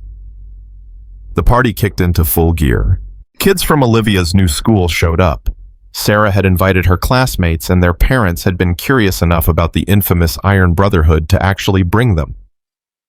There was an awkward moment when the parents first arrived, clearly uncertain about letting their children into a biker clubhouse, but Linda handled it with her usual grace. "Welcome. The cake's over there, games are set up in the back, and if you have any questions, just ask. We're all just regular people who happen to ride motorcycles." One mother looked at the men gathered around the punch bowl and whispered something to her husband. Troy caught the words dangerous and inappropriate. Before he could respond, Olivia appeared at the woman's elbow. "They saved my life," she said simply. "My dad was dying and we didn't have anywhere to live, and Mr. Troy and his friends helped us. They're heroes." The woman's expression shifted. "Oh, I didn't realize. Most people don't," Sarah said, coming up behind Olivia. "They see the motorcycles and the leather and they make assumptions. But these men are the reason my family's still together. They're the reason my husband's alive. So I'd appreciate it if you gave them a chance." After that, the atmosphere loosened. The parents relaxed. The kids played games and ate cake and had the kind of fun that children were supposed to have at birthday parties. Troy watched from the sidelines, nursing a soda and feeling older than his 54 years, but in a good way. "You did good, brother," Rev said, appearing beside him. "We did good," Troy corrected. "All of us." "Yeah, but it was your call to get involved. Some people would have walked away." "Some people aren't worth knowing." Rev laughed. "Truth." He paused. "You hear about the situation in Riverside?" Troy had. Another town, another predatory landlord, another group of families being systematically exploited. The Brotherhood had been consulting, sharing their strategies, connecting the families with lawyers and press, providing support from a distance. "They're making progress," Troy said. "Following our blueprint. Should have the evidence they need within a month. It's spreading. What we did here, it's showing people that they can fight back, that they're not powerless." "Good. That's exactly what needs to spread." A commotion near the cake table drew their attention. Buddy had managed to get his head stuck in the present pile, and Olivia was trying to extract him while her friends laughed. Doc rushed over to help, and within minutes, the dog was free, looking extremely pleased with himself, despite the bow stuck to his ear. "Speech time," Linda announced, clapping her hands. "Troy, get up there." Troy hadn't planned on making a speech, but he found himself walking to the front of the room anyway. The kids quieted down mostly, and the adults turned to listen. "I'm not good at this kind of thing," Troy started. "I'm better with motorcycles than words. But I wanted to say something about why we're all here today. 4 months ago, I was sitting at Rosie's diner thinking about breakfast, and nothing more complicated than that. Then a little girl walked up to me, holding a rope attached to a dog that was dying, and she asked me to take him so he wouldn't starve. And in that moment, she gave all of us a choice." He looked at Olivia, who was sitting on the floor with Buddy's head in her lap. "We could have said no. We could have given her some money and told her good luck and gone back to our breakfast. That would have been easier. That would have been simpler. But Olivia, you asked us to see you, really see you, and once we saw you, we couldn't look away." Sarah was crying again. Michael had his arm around her, his own eyes wet. "What you did took incredible courage," Troy continued. "Standing there with nothing, asking strangers for help, that's harder than anything I ever did in the Marines. And you taught us something important. You taught us that sometimes the people who need help most are the ones brave enough to ask for it. And you reminded us that helping isn't about expecting something in return. It's about recognizing that we're all connected, that your suffering matters, that your family deserves the same chance as anyone else's." He paused, gathering his thoughts. 4 months ago, you and Buddy were starving in a parking lot. Today, you're in your own house with your dad healthy and your mom working and a future that looks bright. That transformation didn't happen by accident. It happened because you were brave, and because good people decided to act, and because this community remembered what it means to take care of each other. Troy looked around the room at his crew, at the families they'd helped, at the parents who'd been skeptical and were now listening intently. The world's full of people like Pritchard and Morrison. People who see others as opportunities to exploit, who profit from suffering, who think power means you can hurt people without consequences. But the world's also full of people like everyone in this room. People who show up. People who stand up. People who decide that compassion matters more than convenience. You're going to meet both kinds of people as you grow up, Olivia. And someday you're going to have to choose which kind you want to be. But I already know which kind you'll choose because you've already shown us. When you had nothing, you thought about saving Buddy. When you were scared, you asked for help. When you got that help, you didn't forget how it felt to need it. That's who you are. Don't ever lose that. The room was silent. Then someone started clapping Michael. Standing up, tears running down his face, and everyone else joined in. Olivia ran over and hugged Troy hard, and he crouched down to her level. "Thank you," she whispered. "For everything. For not taking Buddy. For helping my daddy. For being my friend." "Thank you," Troy said back, "for reminding me why any of this matters." The party continued for another hour. Cake was eaten. Presents were opened. Photos were taken. Olivia received books and toys and clothes, but her favorite gift came from Chains, a small leather jacket sized for an 8-year-old, with honorary Iron Brotherhood embroidered on the back to match Buddy's vest. She put it on immediately and refused to take it off even though it was warm in the clubhouse. She wore it while playing games, while cutting the cake, while saying goodbye to her classmates. And when the party finally wound down and most of the guests had left, she was still wearing it. "I think you made an impression," Sarah said to Troy as they were cleaning up. "She made the impression," Troy said. "We just followed through." Michael came over, and for a moment the three adults just stood there watching Olivia play with Buddy in the corner of the clubhouse. The dog was tired but happy, the vest still on the bow, finally removed from his ear. "I got my test results back yesterday," Michael said quietly. "The cancer's still in remission. Doctor says I'm doing better than expected. Says whatever I've been doing, keep doing it." "That's fantastic," Troy said, meaning it with everything he had. "I've been thinking about what you said, about how Olivia taught you something." Michael paused. "She taught me something too. She taught me that sometimes you have to let people help. I spent so long trying to handle everything on my own, trying to be strong for my family, that I forgot there's strength in accepting help too, in trusting that other people care enough to show up." "That's a hard lesson to learn," Troy said. "Yeah, it is, but I'm glad I learned it. Because if Olivia hadn't been brave enough to walk up to you that morning, I wouldn't be here. My family wouldn't be here. And I think about that every single day. I think about how close we came to losing everything and how we didn't lose it, because people we'd never met decided we were worth saving." Sarah wiped her eyes. "We're never going to forget this, any of this, and we're going to make sure Olivia remembers too. Because someday she needs to do for someone else what you did for us. That's how this works, right? You help people who help other people, who help other people, and eventually the world becomes a little less cruel." "That's exactly how it works," Troy agreed. They said their goodbyes slowly with promises to visit soon and invitations to the next Brotherhood charity event. Olivia hugged every single member of the crew, thanking them individually for coming to her party. Buddy wagged his tail and licked anyone within reach, his vest slightly askew but still proudly displayed. As the Miller family drove away, Olivia waving from the back window, Buddy's head visible beside her, Rev came to stand next to Troy. "Hell of a thing we did," Rev said. "Hell of a thing," Troy agreed. "You think it matters long-term, I mean. We saved one family. We put 2 bastards in prison. But there's more families out there. More bastards. We can't save everyone." Troy thought about that question for a long moment, watching the taillights disappear down the street. "No, we can't save everyone, but we saved the Millers. And the Millers are going to raise Olivia to be the kind of person who helps others. And maybe she saves a family someday. And maybe that family raises kids who help others. It ripples out, you know. Every act of kindness, every moment of choosing to care, it matters.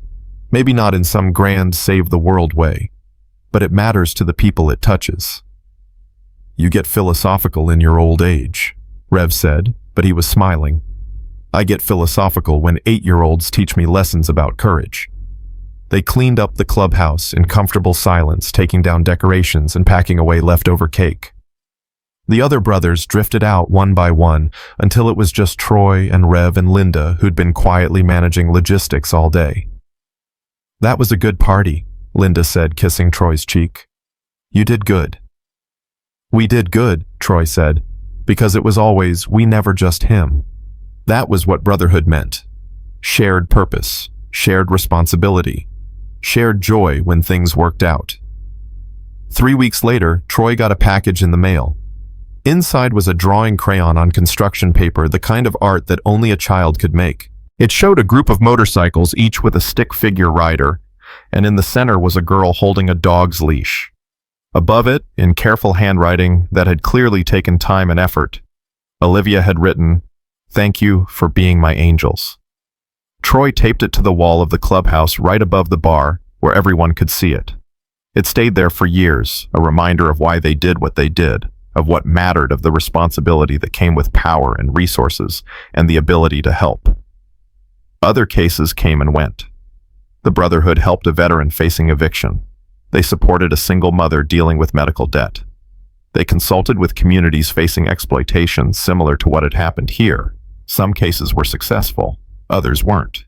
But they showed up for all of them because showing up was what separated those who cared from those who just said they did. The town changed too.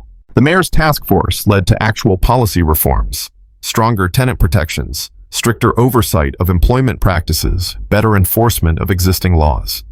It wasn't perfect.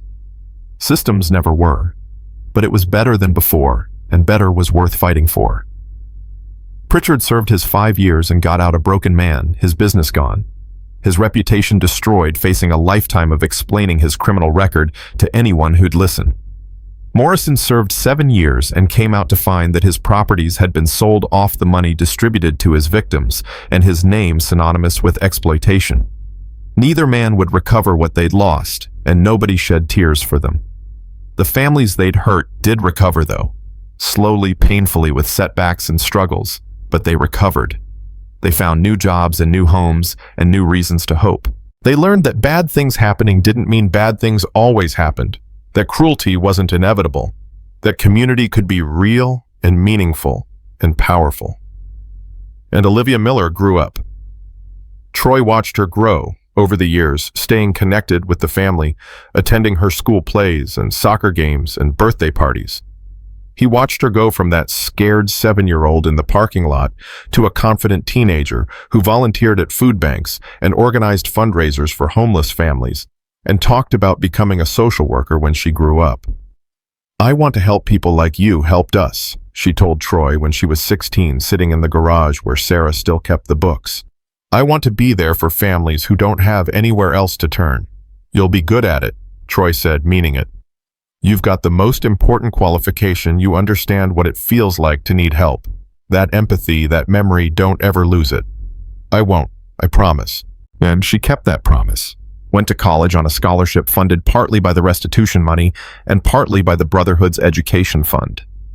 Got her degree in social work. Came back to the town and started working with at-risk families, providing the kind of advocacy and support that should have been there for the Millers from the start, but wasn't. And whenever anyone asked her why she did that work, why she spent her days fighting systems and bureaucracy and indifference on behalf of people most of society ignored, she'd tell them about a morning when she was 7 years old and desperate, standing in a parking lot with a dying dog, asking strangers for mercy she'd been taught she didn't deserve. She'd tell them about bikers who could have said no, but didn't. About men who society judged by their appearance, but who proved that character had nothing to do with leather jackets or tattoos or motorcycles. About a community that learned justice wasn't something that happened in courtrooms, but something that happened every day, in small decisions to care about people you didn't have to care about. She'd tell them that sometimes angels wore leather, and sometimes the scariest looking people were the safest ones to trust. And sometimes the whole world changed because someone was brave enough to ask for help and someone else was brave enough to give it. Troy retired from the Brotherhood at 63, his knees finally giving out his back, reminding him daily that he'd spent too many years on motorcycles and not enough on couches. Rev took over as president, maintaining the traditions and the mission and the commitment to being there for people who needed them. The clubhouse still had Olivia's drawing on the wall. New members would ask about it, and the older members would tell the story, embellishing slightly over time, the way stories do, but keeping the essential truth intact. A girl, a dog, a choice, a family saved, a community transformed. And every year on Olivia's birthday, the Brotherhood held a fundraiser. They called it the Buddy Fund, and it provided emergency assistance to families and crisis money for food, rent, medical bills, whatever was needed. It started small, but grew funded by donations and charity rides and people who'd heard the story and wanted to be part of something good. Thousands of families benefited over the years. Some needed a few $100s to keep the lights on. Others needed thousands to avoid eviction. The Brotherhood provided it without judgment, without requirements, without expecting anything in return. Just helping because they could, because it mattered, because a little girl had taught them that mercy wasn't weakness and compassion wasn't optional. Troy died at 71 peacefully in his sleep, Linda beside him. His funeral was standing room only hundreds of people whose lives he'd touched, families he'd helped, brothers he'd ridden with. Olivia spoke at the service, now 33 years old, tears streaming down her face as she told the congregation about the day she met Troy Stone. "I was 7, she said, voice breaking. "I was scared and hungry and desperate. I had no reason to think anyone would help me, but Troy did. Troy and his brothers saw a child in need and decided that helping mattered more than convenience. They saved my father's life. They saved my family. They saved me." She paused, composing herself. Troy used to say that what they did wasn't special, that anyone would have done the same. But that's not true. Most people walked past us in that parking lot. Most people saw my family falling apart and did nothing. Troy was different. Troy chose to care. And that choice, that single moment of deciding that we mattered, changed everything. I've spent my career trying to be like Troy, trying to see people the way he saw me, with compassion, with dignity, with the understanding that circumstances don't define worth. And I've learned what Troy knew all along, that the world doesn't change through grand gestures or dramatic interventions. It changes through small decisions made by ordinary people who refuse to accept that cruelty is inevitable. She looked out at the congregation, at the Iron Brotherhood members in their leather and denim, at the families they'd helped over decades, at the community they'd built through nothing more complicated than showing up and caring. Troy Stone was a hero, Olivia said firmly. Not because he wore a uniform or won medals or did anything that history books will remember. He was a hero because when a scared child asked him for help, he said yes. Because he taught me that angels can wear leather, that family isn't just blood, and that one person deciding to care can change everything. She smiled through her tears. "Thank you, Troy, for saving Buddy, for saving my father, for saving me, for teaching me what it means to be good. I hope wherever you are, you know how much you mattered. I hope you know that the kindness you showed rippled out into the world and made it better. I hope you know that you were loved." The church was silent, except for the sound of people crying. Quiet tears shed for a man who'd lived his values, who'd made the world gentler than he found it, who'd proven that sometimes the roughest exteriors house the softest hearts. Buddy, now 12 years old and graying around the muzzle, but still loyal and loving, sat at Olivia's feet during the service, wearing the vest that said Honorary Iron Brotherhood. He didn't understand that Troy was gone, but he understood that everyone was sad, so he did what dogs do best. He offered comfort without words, presence without judgment, love without conditions. After the service, the Brotherhood did what they always did. They rode. Dozens of motorcycles formed a procession behind the hearse engines, roaring in tribute, the sound echoing through streets where Troy had ridden for decades. People stopped and watched, some saluting, others just standing in respect, all of them recognizing that something important was passing. At the cemetery, Rev gave the final eulogy. "Troy Stone was my brother," he said simply, "in every way that mattered. He taught me that power without compassion is cruelty, that resources without generosity are wasted, and that the measure of a man isn't what he takes, but what he gives. He taught me that we're all connected, that your pain matters to me, that there's no such thing as someone else's problem. And he lived those lessons every single day of his life." Rev's voice grew stronger. "Troy's gone, but what he built remains. The families we've helped, the systems we've changed, the example we've set. And most importantly, the people like Olivia who grew up watching Troy care and decided they wanted to care too. That's immortality. That's legacy. That's what it means to matter." They buried Troy with full honors, a flag draped over his casket, brothers surrounding his grave, Olivia standing close by with Buddy at her side. And when it was done and people started drifting away, Olivia stayed behind for a few more minutes. "Thank you," she whispered to the headstone. "For everything. For seeing me when I was invisible. For helping when nobody else would. For teaching me that I mattered, even when I felt like I didn't. I promise I'll keep doing what you taught me. I promise I'll help people the way you helped us. I promise your work won't end just because you did." She laid a single flower on the grave, a sunflower bright and golden like Buddy's coat, like hope itself. Then she walked away, the dog at her heels, both of them heading back into a world that was better because Troy Stone had lived in it. The Iron Brotherhood continued its work. New members joined, carrying forward the traditions and the mission. The Buddy Fund kept growing, kept helping families, kept proving that compassion wasn't weakness and mercy wasn't optional. And every person they helped heard the story about Olivia and Buddy and Troy, and the morning when everything changed because someone decided to care. That story spread further than anyone expected. Other motorcycle clubs took up similar missions. Community organizations formed based on the Brotherhood's model. People who'd never ridden a motorcycle in their lives started asking themselves the question Troy had lived by: what do I do when I see someone suffering? Do I look away or do I help? More and more people chose to help, and slowly, quietly, without fanfare or headlines, the world became a little less cruel. Not perfect, not even close, but better than before. Better because a 7-year-old girl had been brave enough to ask for help. Better because a group of bikers had been brave enough to give it. Better because people remembered that everyone deserves dignity, compassion, and a chance to survive the hardest moments of their lives. Years passed. Olivia became a grandmother herself, telling her grandchildren about the day she met the Iron Brotherhood.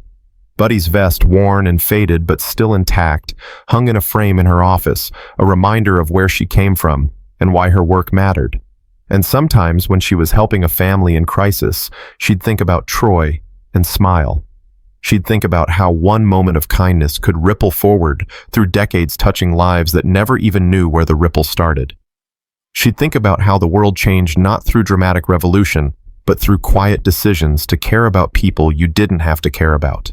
She'd think about angels in leather and dogs in vests and parking lots where miracles happened because someone chose mercy over indifference. And she'd remember what Troy told her that first day, words that had guided her entire life. We don't leave family behind. And right now, your family. That was the truth that mattered. That was the lesson worth learning. That was the legacy worth leaving. No family should have to choose between love and survival. No child should have to beg strangers to save their dog. No person should face their darkest moment alone while the world looks away.